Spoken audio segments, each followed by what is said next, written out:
Hello, bonjour et bienvenue à ces 3 minutes de partage. Ce matin, nous allons regarder un long passage dans le livre de Nombres, chapitre 21, le verset 4 au verset 9.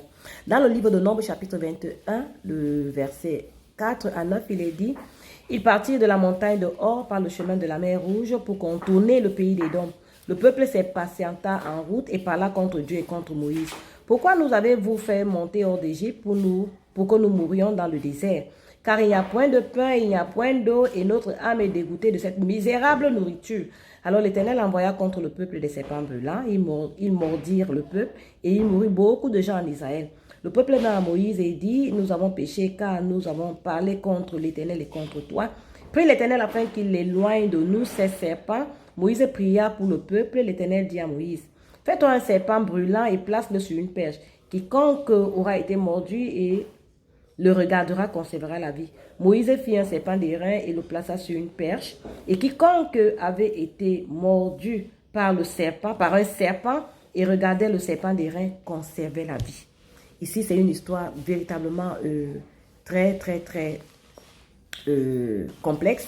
C'est le peuple de Dieu qui sortait de l'Égypte, et pendant qu'ils étaient en train de faire leur marche vers la terre promise, ils ont rencontré beaucoup de difficultés, beaucoup de situations, beaucoup de misère, beaucoup de hauts et de bas, qui les a poussés, n'est-ce pas, à murmurer contre Dieu et contre Moïse. Ils se sont souvenus de là où ils étaient en Égypte, comment ils mangeaient bien, ils vivaient bien, ils avaient ci, ils avaient ça.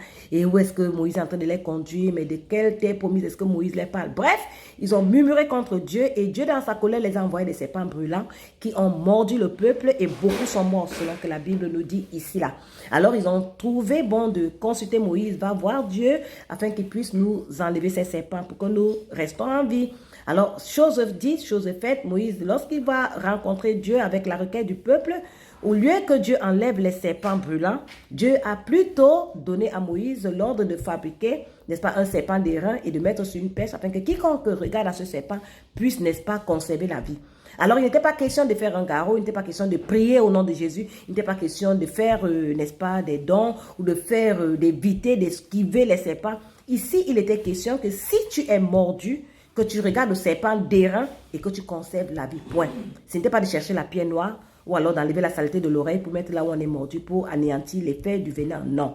Dans le livre de Jean chapitre 3, le verset 14, la Bible dit que comme Moïse a élevé le serpent, n'est-ce pas, au désert, c'est de la même manière que le Fils de l'homme aussi a été élevé, afin que quiconque croit en lui ait la vie éternelle.